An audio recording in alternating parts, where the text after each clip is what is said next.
Partie numéro 4, les finances et la gestion de l'entreprise. Jour numéro 21, le chiffre d'affaires et les bénéfices. S'il y a quelque chose d'important à intégrer, c'est que le bénéfice n'est pas le chiffre d'affaires. Ainsi, nombreuses sont les entreprises de taille importante qui, au final, même si elles facturent beaucoup et encaissent de grosses sommes, sont moins rentables que de petites structures qui dégagent un chiffre d'affaires inférieur, mais un bénéfice plus élevé. Le fait de gérer un fort chiffre d'affaires n'est pas nécessairement une réussite en soi. Donc, en tant qu'entrepreneur, nous devons chercher avant tout à réaliser du bénéfice. Concrètement, le chiffre d'affaires est égal au total encaissé, alors que le bénéfice correspond au chiffre d'affaires moins les dépenses. Pour être plus précis, le bénéfice est le résultat comptable positif dégagé par l'entreprise sur un exercice de 12 mois. Si cette différence entre le produit et les charges est négative, on parlera donc de déficit ou de perte. Pour la gloire de Dieu, nous voulons être des entreprises prospères, qui créent de la richesse et de l'emploi, qui payent leurs prestataires ainsi que leurs employés équitablement et à temps, qui n'ont pas de dettes et qui sont en mesure d'investir significativement dans les œuvres du royaume. C'est pour cette raison que Dieu nous a appelés dans les affaires. Donc, tout en restant dans une éthique professionnelle et morale, nous devons chercher à générer du profit pour assurer la rentabilité de notre activité et créer cette richesse. Si nous sommes conscients que nous ne travaillons pas que pour nous-mêmes et qu'il est question d'impacter et bénir la société à plus grande échelle, nous n'aurons pas à nous sentir coupables de vouloir faire des bénéfices. Et comme c'est Dieu lui-même qui dit que l'ouvrier mérite son salaire, nous aurons aussi notre part à juste titre.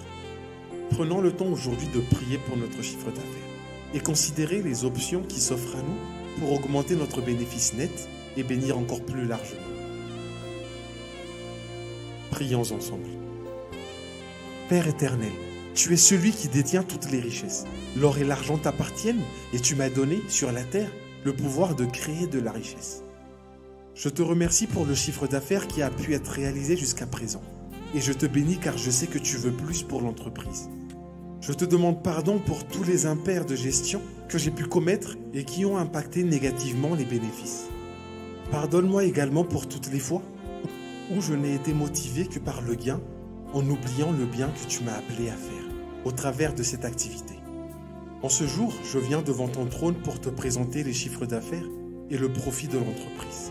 Révèle-moi, Seigneur, quelles sont les options à m'apporter pour augmenter la rentabilité de la société et garantir sa croissance. Élargis ma vision pour que je vois comment multiplier les centres de recettes et diminuer les centres de coûts sans toucher à la qualité de mon offre, ni réduire la qualité de travail et de vie de mes collaborateurs et partenaires.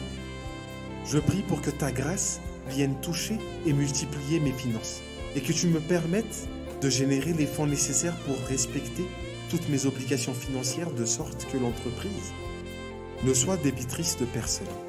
Père, que tous ceux qui nous doivent de l'argent payent au moment opportun, au nom de Jésus.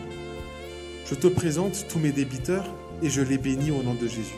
Seigneur, augmente leurs affaires et prends tes dispositions pour qu'ils puissent faire face à leurs obligations financières. Par contre, oblige mes débiteurs aux intentions frauduleuses à me rembourser ce qu'ils doivent et envoie le Saint-Esprit pour les convaincre de se repentir et de redresser la situation le plus vite dans le nom de Jésus. Je prends autorité contre les esprits de pauvreté, de dette, de gaspillage, de peur au nom de Jésus. Je renvoie le dévoreur et les sauterelles qui mangent mes récoltes. Et je bloque tous les espaces provoquant des fruits non rentables pour ma société, au nom de Jésus. Je renverse tous les obstacles financiers qui sont devant moi et libère mon entreprise des griffes de la famine financière. Je rejette tout esprit d'embarras financier et retire mon nom et ceux de mes clients du livre de la faillite financière, au nom puissant de Jésus. Je déclare et décrète que l'esprit de faveur m'accompagne dans toutes mes affaires et je libère le ministère des anges pour aller chercher les fonds et les opportunités nécessaires au profit de l'entreprise. Que l'onction qui magnétise la richesse et la converse soit déposée dans ma société et que toute bonne chose qui échappe actuellement à mes affaires y afflue au nom puissant de Jésus. Père, merci car tu places les finances de ma société à un autre niveau et celles-ci te glorifieront.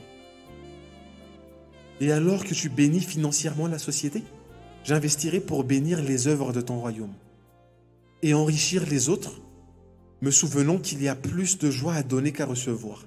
Dans le nom de Jésus, Amen.